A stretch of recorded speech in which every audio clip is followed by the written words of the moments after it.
Em Madrid, em 1991, os serviços de emergência responderam o chamado de uma garota. Sua voz desesperada dizia: "Ele está aqui", embora ela não conseguia explicar o que estava acontecendo. Uma viatura correu ao apartamento dela e, ao chegarem lá, encontraram a casa destruída. Eles descobriram um crucifixo caído e seguem o rastro de sangue, onde ouvem um barulho aterrorizante vindo de dentro de um quarto. Quando os policiais entraram ali naquele quarto, depararam-se com uma cena horrível que não sabemos o que é. A cena então muda para um flashback de 3 dias antes, onde vemos uma garota de 15 anos, chamada Verônica, acordando pela manhã. Ela vai acordar os seus irmãos gêmeos, Irene e Lúcia, e o irmão mais novo, Antonito. Descobrimos que o pai deles faleceu recentemente e sua mãe tem que trabalhar duro para sustentar a casa. Devido a isso, Verônica tem a responsabilidade de cuidar dos seus irmãos, realizando tarefas domésticas. Todos os irmãos tomam café da manhã e se preparam para ir à escola. Antes de sair, Verônica entra no quarto de sua mãe e rouba uma foto de seu falecido pai. É evidente que ela sente muita falta dele. Em seguida, os irmãos saem de casa e logo descobrimos que eles frequentam uma escola católica. Mais tarde, enquanto Verônica está na aula, sua melhor amiga, Rosa, lhe envia uma bolinha de papel perguntando sobre algo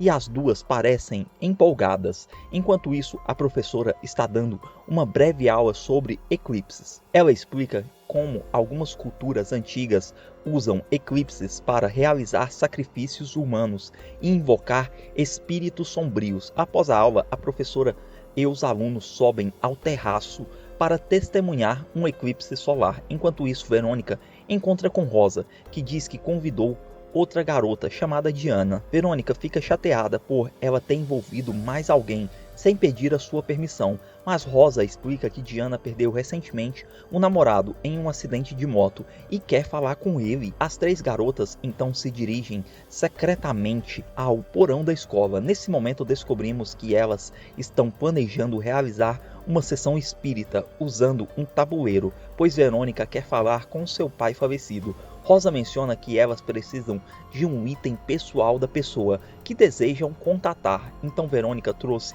uma foto de seu pai, mas Diana não trouxe nada de seu falecido namorado. As garotas então preparam o tabuleiro e colocam os dedos sobre um copo. Elas fecham os olhos e perguntam se há alguém presente ali com elas. E então, de repente, o copo se move, indicando que um espírito está ali com eles. As garotas perguntam sobre a identidade do espírito e se deseja se comunicar.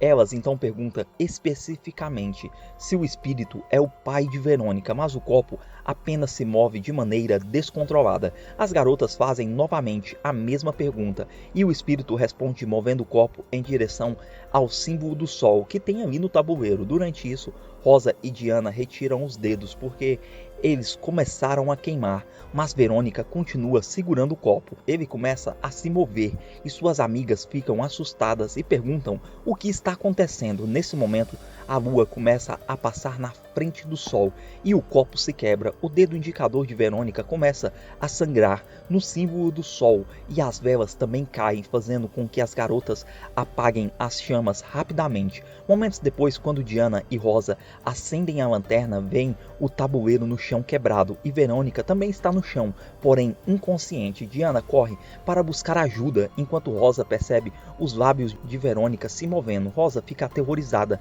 quando Verônica começa a falar algo incontrolavelmente. Nesse momento, Verônica se senta e grita. Na cena seguinte, ela acorda na enfermaria da escola e o médico informa que ela desmaiou sem motivo aparente. Quando o médico pergunta sobre o seu ciclo menstrual, Verônica revela que ainda não teve a sua primeira menstruação. Lá fora, suas irmãs estão esperando por ela e nesse momento elas notam a diretora da escola, que é cega, a quem elas chamam de Irmã Morte. Ela parece estar olhando diretamente para Verônica, como se pudesse vê-la. Ao chegar em casa, Verônica coloca sua mochila contendo o tabuleiro quebrado em cima do armário. Em seguida, ela sai do quarto, mas logo ouve sons incomuns vindo de lá. Quando retorna, encontra sua mochila no chão. Ela coloca de volta no armário e sai novamente, mas novamente a mochila cai. Intrigada, Verônica coloca a mochila debaixo da cama e sai do quarto. Mais tarde, enquanto janta com seus irmãos, algo estranho acontece. Sua mão começa a congelar sem que ela tenha controle do que está acontecendo. Verônica tenta comer uma almôndega, mas mal consegue levantar o garfo até a boca. Assustada, Irene acidentalmente derrama leite e Verônica volta para si, sem entender o que acabou de acontecer. Depois, enquanto lava as suas roupas na pia, ela nota hematomas em seu ombro e fica horrorizada. As ocorrências estranhas continuam a atormentar Verônica, inclusive à noite. Enquanto dá banho em Antonito, ela de repente ouve um barulho alto vindo de seu quarto, que supõe ser causado por suas irmãs, mas ao ir ao quarto, suas irmãs não estão lá, e então, de repente, Verônica ouve Antonito gritando lá no banheiro e após uma luta para sair do quarto, ela finalmente consegue. Verônica tira ele rapidamente da banheira e descobre que ele foi queimado, embora ele insista que não tocou na torneira. Mais tarde, enquanto passa pomada em Antonito, ela se desculpa dizendo que não deveria ter deixado a água tão quente, mas o menino afirma que sabe que não foi ela. Antes de dormir, Verônica tira sua mochila debaixo da cama e coloca no armário. Por volta da meia-noite, ela acorda e vê a porta do armário se abrindo. Verônica se levanta e lentamente abre a porta e encontra seus irmãos escondidos lá dentro. De repente, ela ouve uma voz masculina chamando o seu nome. Ao se virar, percebe que é seu pai, aproximando-se dela e repetindo o seu nome várias vezes. Nesse momento, mãos queimadas e assustadoras a arrastam para a cama e começam a sufocá-la. Felizmente, ela percebe que era apenas um pesadelo. Na escola, Verônica tenta iniciar sua rotina de troca de bilhetes amassados com Rosa, mas esta parece evitá-la e, em vez disso, ela se comunica com Diana pelo papel. Percebendo isso, Verônica pede permissão para ir até o banheiro, mas ao invés disso vai ao porão, onde recupera a foto de seu pai. Nesse momento, a diretora, Irmã Morte, aparece e pergunta a Verônica o que ela está segurando em sua mão. Assustada, Verônica se pergunta como ela pode ver, mas a Irmã Morte responde que não é preciso olhos para ver o que está perto dela. Ela afirma que o que elas fizeram é muito perigoso, mas Verônica alega que só queria falar com seu pai. Irmã Morte, então, olha para a foto do pai de Verônica e imediatamente percebe que não foi o seu pai que respondeu ela na sessão espírita, mas sim um espírito maligno. Ela avisa que os irmãos de Verônica estão em perigo e que ela deve protegê-los. Erguendo um crucifixo, Irmã Morte ordena que as sombras deixem esse corpo que não lhes pertence, mas o seu comando não é forte o suficiente. Ao chegar em casa, Verônica lê uma revista de ocultismo e tenta afastar os espíritos malignos. Ela copia símbolos da revista e os pendura no quarto dos irmãos para protegê-los. Momentos depois, uma vizinha do andar de baixo aparece e reclama de muito barulho, dizendo que parece que o teto vai cair por causa de uma dança que está ocorrendo ali no quarto de Verônica e menciona que há uma mancha aparecendo bem no teto dela e ela pergunta se há algum vazamento ali no quarto de Verônica, mas ao ouvir isso, Verônica fica sem palavras. Naquela noite, Verônica está pendurando alguns lençóis quando ouve o walkie-talkie de suas irmãs tocar. Ela diz para eles irem dormir, mas de repente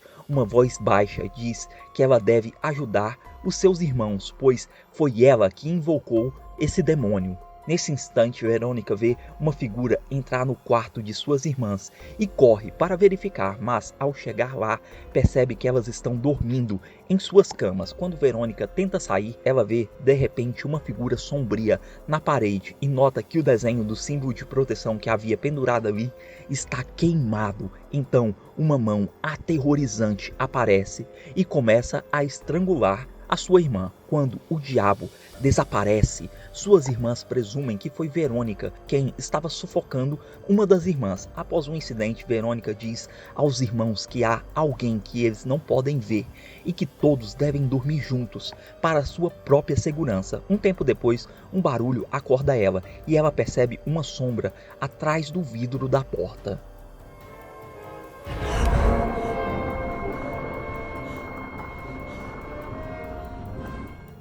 No entanto, acaba sendo sua mãe que se assusta ao ver colchões na sala e as meninas lhe dizem que alguém entrou na casa. Quando ficam sozinhas, a mãe pede a Verônica que pare de colocar ideias estranhas na cabeça de seus irmãos. Verônica rebate, dizendo que a mãe nunca está em casa e revela que acidentalmente entrou em contato com o espírito ao brincar em um tabuleiro. Ela queria falar com seu pai, mas a sua mãe não acredita e pede para que ela amadureça. No dia seguinte, Verônica é acordada por suas irmãs, que dizem estar com muita fome. Para o seu horror, elas começam a morder e devorar os seus braços.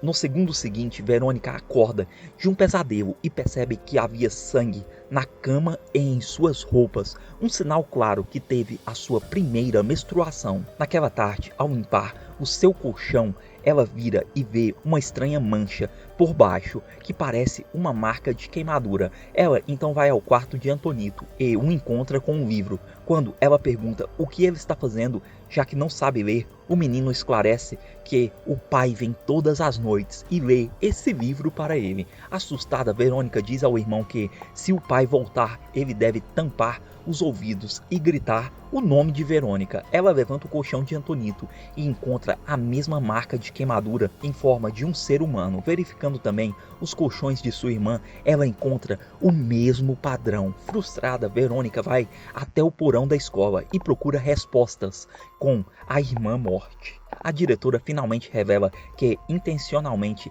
ela se cegou em uma tentativa de parar de ver espíritos malignos, mas isso não funcionou, pois ela ainda os vê e sente eles. Verônica diz que as sombras não têm medo das cruzes e dos amuletos, e a irmã morte responde que Deus não tem nada a ver com isso. Ela aconselha Verônica a fazer o espírito partir da mesma porta que ele entrou, dando-lhe uma despedida adequada dessa vez. Antes de sair, a freira enfatiza que a resposta está nos livros e que o que foi feito de errado deve ser corrigido agora. Mais tarde, Verônica lê a mesma revista ocultista e encontra instruções sobre como encerrar uma sessão espírita.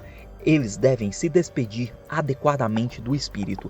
A revista alerta que, se não se despedirem, os espíritos malignos podem permanecer e terão que tentar outra vez e outra vez, até dar certo. Decidida a terminar isso, Verônica visita Rosa, que está em meio a uma festa. Ela insiste que elas devem fazer uma sessão novamente para dar adeus a um espírito. No entanto, Rosa e Diana se recusam, chamando isso de bobagem, e Verônica é expulsa do local. É então que Rosa finalmente revela o que Verônica estava sussurrando enquanto estava em transe aquele dia. Ela disse que iria morrer em 3 dias. Desesperada, a garota volta ao local de trabalho de sua mãe e implora para que ela fique em casa aquela noite, mas sua mãe diz que está muito ocupada e sugerem que elas saiam juntas no dia seguinte. Decepcionada, Verônica retorna para casa com seus irmãos e lembra do que a irmã morte disse a ela. Determinada a acabar com tudo de uma vez, ela pega o tabuleiro e remonta ele. Ela diz aos irmãos que eles vão jogar um jogo e instrui Antonito a pintar o símbolo de proteção nas paredes pelo corredor, conforme descrito na revista. Mais tarde, Verônica e suas irmãs começam a se preparar para a sessão espírita, enquanto Antonito, cansado de desenhar o mesmo símbolo, vira a página e pinta outro símbolo. Pouco depois, as irmãs colocam os seus dedos sobre o copo e Verônica pergunta se o espírito está presente, ao que ele responde que sim. Ela então explica que eles se reuniram aqui para se despedir, mas o espírito responde de forma firme que não. De acordo com a revista, para encerrar a sessão corretamente, eles devem cantar uma música suave. As 4 crianças começam a cantar, mas à medida que fazem isso, ruídos estranhos e portas rangendo começam a ficar mais alto. Verônica insiste que continuem, mas os sons se intensificam. Logo a porta se abre e o tabuleiro se quebra novamente e o copo rola para longe. Verônica segue o copo até o seu quarto, onde abre a porta e usa uma lanterna para focar no colchão queimado. Quando se aproxima, uma mão emerge e tenta puxá-la. Verônica consegue se libertar e correr de volta para suas irmãs. Em pânico, ela liga para a polícia e afirma que alguém entrou ali em sua casa, embora não possa especificar quem seja. Nesse momento, o espírito queimado agarra Antonito e leva ele embora. Verônica segue desesperadamente seu irmão até o banheiro, mas desmaia de tanto correr. Quando recobra a consciência, encontra Antonito seguro na banheira e o carrega. Ela, junto com suas irmãs, e todos decidem sair da casa. Ao alcançarem a porta de saída, Verônica olha em um espelho próximo e percebe que não está segurando Antonito em seus braços. Preocupada, ela pede às irmãs que saiam primeiro e volta para resgatar o seu irmão. Ao chegar ao banheiro, a figura sombria ataca ela e ela é atingida na cabeça. Verônica pega um pedaço de vidro afiado e avança cautelosamente. Momentos depois, encontra Antonito no armário com as suas mãos no ouvido, chamando o nome de Verônica. Ela tenta falar com ele, mas o menino não responde, nem a reconhece. Nesse momento, Verônica percebe que ela própria está possuída pelo demônio esse tempo todo e que, sobre o controle dele, foi ela quem estava machucando os seus próprios irmãos. Para proteger Antonito, Verônica tenta cortar a sua própria garganta, mas o demônio a impede e enfia a mão dentro de sua boca, sufocando ela. Nesse momento, os policiais chegam à cena e ficam horrorizados ao ver Verônica sendo atacada por uma força invisível. Um dos policiais corre para pegar Antonito, enquanto o outro chama paramédicos para socorrer Verônica, que está gravemente ferida. Do lado de fora, a mãe aguarda e chora ao ver a sua filha em uma condição horrível. No andar de cima, o detetive-chefe encontra uma foto de Verônica no chão, mas a deixa cair ao sentir queimar a sua mão misteriosamente. Nesse instante, as luzes da casa voltam a acender e o detetive é informado via rádio que Verônica faleceu. Na cena final, o retrato de Verônica começa a queimar lentamente, enquanto o epígrafe do filme revela que os eventos foram baseados em fatos reais lá na Espanha e que o oficial atestou ter presenciado atividades paranormais. Não esquece de dar o like e seguir o canal.